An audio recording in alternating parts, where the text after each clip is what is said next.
Hello எல்லாருக்கும் வணக்கம். என் பேரு ஆதர்ஷ். இந்த வீடியோல வந்து இந்தியா vs ஆப்கானிஸ்தான் ரெண்டாவது ஓடிஐ ப்ரீவியூ பண்ண போறேன். இந்த மேட்ச் லக்னோல நடக்க போறது. இப்ப இந்த ப்ரீவியூக்குள்ள போயிடலாம். ஆரம்பிக்கிறதுக்கு முன்னாடி சில சமயம் பின்னாடி சத்தம் கேட்டதுன்னா மன்னிச்சுக்கோங்க. ஏன்னா வீட்டுல வேலை நடந்துட்டு இருக்கு.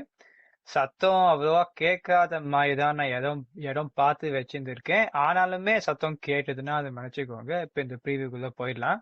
கண்டிஷன்ஸோட ஆரம்பிச்சேன்னா இந்த கடைசியில நடந்த 5 ஓடிஐ மேட்சை பார்த்துட்டு நான் ஸ்டாட்ஸ் கொடுக்க போறேன். எப்படி போயிருந்திருக்குன்னா, பேட்டிங் ஃபர்ஸ்ட் 2 தடவை ஜெயிச்சிருக்கு, பேட்டிங் செகண்ட் 3 தடவை ஜெயிச்சிருக்கு, average first innings score 258, average second innings score 193, pace economy 5.54, spin economy 4.62, pace wickets 40, spin wickets 31.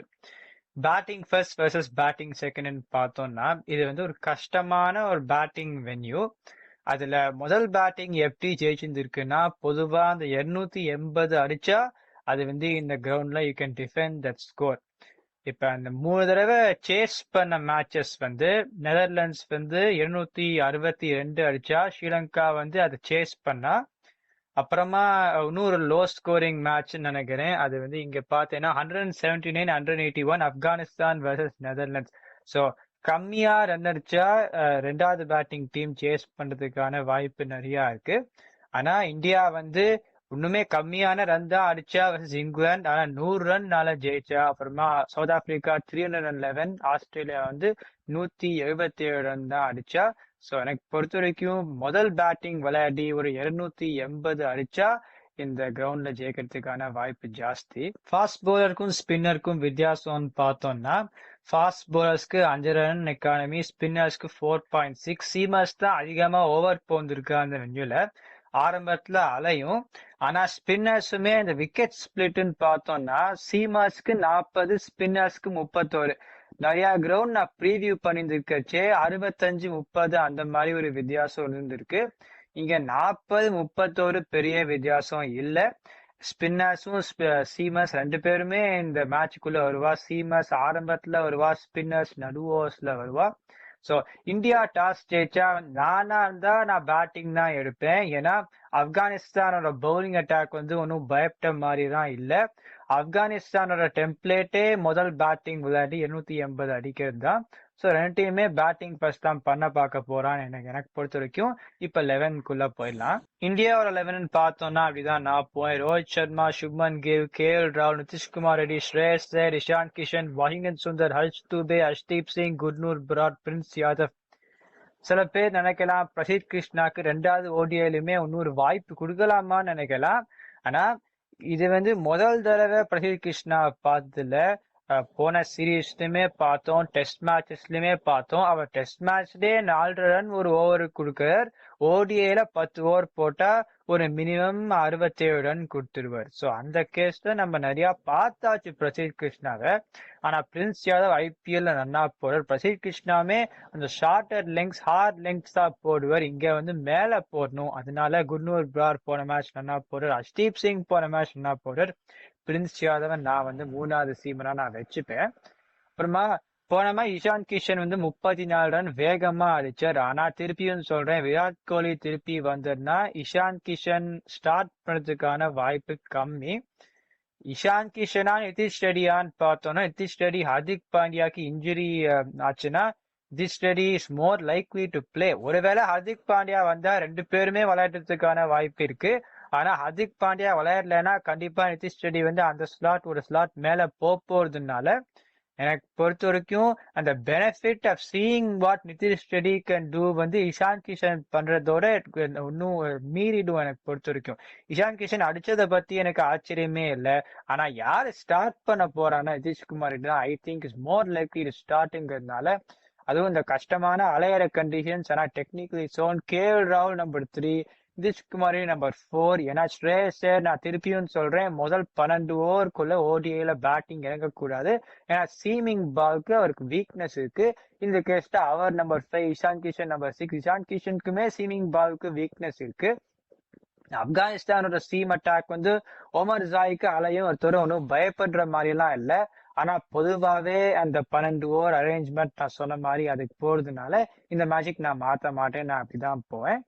அப்புறம் 2 ஃபிங்கர் ஸ்பின்னர்ஸும் விளையாடுவேன். ஏன்னா பிரசீத் கிருஷ்ணாக்கு சொன்னதை பத்தி நான் இவா 2 பேர் பத்தி நான் சொல்ல மாட்டேன். ஏன்னா அவ்வளோ வந்து பார்த்தது கிடையாது. வாஷிங்டன் சுந்தர் ஓடிஐல எவ்வளோ தடவை 10 ஓவர் போந்திருக்குன்னா சொல்ல முடியாது. ஹர்ஷ்தீப் போன மேட்ச் தான் டெபியூ பண்ணர். ஸோ நான் வந்து இதுக்கு மேல மாற்றம் பண்ண மாட்டேன். டாஸ் ஸ்டேஜா பேட்டிங் ஃபர்ஸ்ட் தான் பண்ண பார்க்க போறான் எனக்கு பொறுத்த வரைக்கும். இப்ப ஆப்கானிஸ்தான் 11க்கு போனேன்னா அவ போன மேட்ச் எப்படி போனாலோ நான் அந்த மாதிரி தான் போயிருந்திருக்கேன். ஏன்னா வெளியில இருக்கிறவ வந்து யாருமே உள்ள வர மாதிரி எனக்கு தெரியல. இப்ப ஆப்கானிஸ்தான் 11 நம்ம பார்த்தோம்னா ரவன்லா குர்பாஸ், இப்ராஹிம் ஜாத்ரான், சதிகுல்லா அட்டல், ரஹமத் ஷா, அஸ்மத்துல்லா ஷேரி, அஸ்மத்துல்லா ஒமசாய், ரஷீத் கான், முகமது நபி, அல்லாஹ் கசன்ஃபார், முகமது சலீம், ஜியாவுர் ரஹ்மான். இப்ப எதனால நான் அந்த 11கே போயிருந்திருக்கேன்னா இப்ப ஃபாஸ்ட் புலர்ஸ் நான் சொன்னேன் inexperience fast bowlers Fazalhaq Farooqi T20 blast விளையாடிட்டு இருக்கார். ஃபரீத் அஹமது ஸ்குவாட்ல போர்ல. ஸோ பிலால் சமி, முகமது சலீம், ஜியாவுர் ரஹ்மான் 3 பேருக்குள்ள வித்தியாசம் பார்த்தா அது மேட்ச் ஜெயிச்சு கொடுக்குமானா அது வந்து சந்தேகப்பட வேண்டிய விஷயம் தான் நான் சொல்லுவேன். ஸோ அப்படியே நான் போயிருந்திருக்கேன். ஸ்பின்னர்ஸ் வந்து என்ன சொல்றது, முகமது நபி போன மேட்ச் சுமாரா போட்டார். ஆனா எனக்கு பொறுத்த வரைக்கும் அவர் வந்து இந்த மேட்ச் வந்து நல்லா போடுறதுக்கான வாய்ப்பு ஜாஸ்தி. ரஷீத் கான் வந்து பிரசன்னா சார் சொன்ன டெக்னிக்கல் ஃபேனால சில மேட்ச் எக்கனாமிக்கலா போறாரு, சில மேட்ச் அடிவாங்க.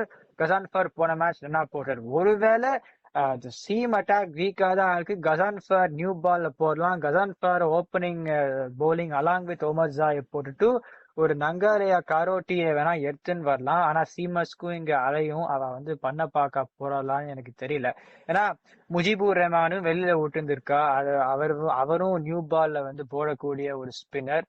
ஸோ அவருக்கு வந்து ஃபாஸ்ட் போலிங் ஆப்ஷன் வந்து அவ்வளோ இல்லாததுனால ஒருவேளை கசான்ஃபரை ஓப்பனிங் போலிங் கொடுக்கறதுக்கு யோசிக்கலாம். ஆனா அவ பண்ணுவாளான்னு எனக்கு தெரியல.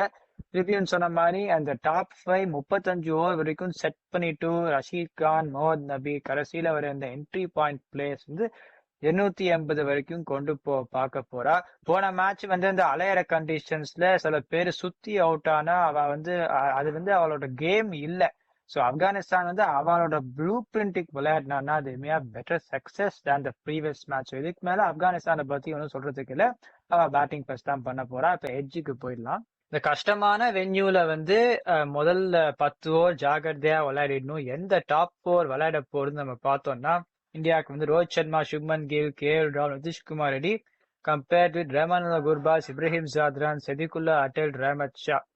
இப்ப வந்து 2 டாப் 4மே அந்த முதல் 10 ஓவரை விளையாடுறதுக்கு அது பார்த்து விளையாடுறதுக்கு அது வந்து நல்லா தான் இருக்கு எனக்கு பொறுத்த வரைக்கும்.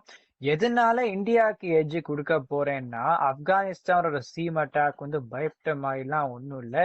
ஆனா இந்தியாவுக்கு வந்து ஃபர்ஸ்ட் சாய்ஸ் சீம் அட்டாக்கா இல்லாட்டாலுமே அது வந்து நல்லா தான் இருக்கு பாக்குறதுக்கு. ஸோ நான் வந்து இந்தியாவுக்கு இந்த எட்ஜ் கொடுக்க போறேன். அந்த 2 டீமுமே டாப் 4 அந்த முதல் 10 ஓவர்ல பார்த்து விளையாடுறதுக்கு நல்லா தான் இருக்கு. 5, 6, 7 முன்னாடியே சொல்லிட்டேன். இந்தியாவுக்கு ஸ்ரேயஸ் ஐயர், இஷான் கிஷன், வாஷிங்டன் சுந்தர். இங்க பார்த்தோம்னா அஸ்மத்துல்லா ஷேதி, அஸ்மத்துல்லா ஒமர் ஜாய், ரஷீத் கான். ஆப்கானிஸ்தானுக்கு டெப்த் இருக்கு. இப்ப முகமது நபி அண்ட் ஹர்ஷ்தூபேன் வித்தியாசம் பார்த்தா பவர் ரிட்டர்ன் பார்த்தோம்னா முகமது நபி.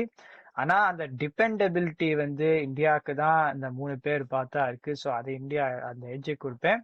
ஃபாஸ்ட் போலர்ஸ் முதல் 10 ஓவர்ல விக்கெட் எடுக்கிறதுன்னு பார்த்தோம்னா ஹர்ஷ்தீப் சிங், குர்னூர் பிராட், பிரின்ஸ் யாதவ். அப்புறமா ஆப்கானிஸ்தானுக்கு வந்து அஸ்மத்துல்லா ஒமர் ஜாய், முகமது சலீம், ஜியாவுர் ரஹ்மான். இந்தியாவுக்கு அங்க பெரிய ஏஜ் இருக்கு. ஸ்பின்னர்ஸ் வந்து வாஷிங்டன் சுந்தர், ஹர்ஷ் துபே ஃபார் இந்தியா. ஆப்கானிஸ்தானுக்கு ரஷீத் கான், முகமது நபி, அல்லாஹ் கசன்ஃபர். இன்னுமாவே நான் அந்த எட்ஜ் ஆப்கானிஸ்தானுக்கு தான் கொடுக்க போறேன். ஏன்னா வாஷிங்டன் சுந்தர் வந்து அவர் வந்து குஜராத் டைட்டன்ஸ்க்கும் விளையாடும் போது இந்தியாவுக்கும் விளையாடும் போது எப்ப பவுலிங் போட போறார், எவ்வளோ ஓவர் பவுலிங் போட போறோன்னு தெரியாத விளையாடுறார். ஹர்ஷ் துபே வந்து போன மேட்ச் கொஞ்சம் ரன் கொடுத்தார். ஆனா நல்ல பவுலர். ஆப்கானிஸ்தானுக்கு அல்லாஹ் கசன்ஃபர் போன மேட்ச் நல்லா போட்டார். முகமது நபி போன மேட்ச் சுமாரா போட்டார். ஆனா எனக்கு பொறுத்த வரைக்கும் இந்த மேட்ச் நல்லா போறதுக்கான வாய்ப்பு வந்து ஜாஸ்தியா இருக்கு. ரஷீத் கான் நல்லா போடலாம் தெரியல. ஆனா அந்த டெக்னிக்கல் அதனால எனக்கு அதை பத்தி அவ்வளோ தெரியாது. ஆனா நம்ம 2 வருஷமா பார்த்துருக்கோம் அந்த கன்சிஸ்டன்சி ரஷீத் கானுக்கு வரல. நிறைய தடவை அவருக்கு வந்து கொஞ்சம் சுமாரா தான் போந்திருக்கு. ஆனாலுமே இவர் 2 ஸ்பின்னரும் கம்பேர் பண்ணா ஆப்கானிஸ்தானுக்கு கொஞ்சம் அந்த எட்ஜ் கொடுப்பேன். ஸோ ஸ்பின் மட்டும் ஆப்கானிஸ்தானுக்கு எட்ஜ் கொடுப்பேன். ஆனா வேற எல்லா டிபார்ட்மெண்ட்டுமே இந்தியா காட் எட்ஜுங்கிறதுனால India favourites to win this match எனக்கு பொறுத்த வரைக்கும் எந்த பார்க்கலாம். இந்த வீடியோ என்ஜாய் பண்ணீங்கன்னா லைக் பண்ணுங்க, சப்ஸ்கிரைப் பண்ணுங்க. My opinion.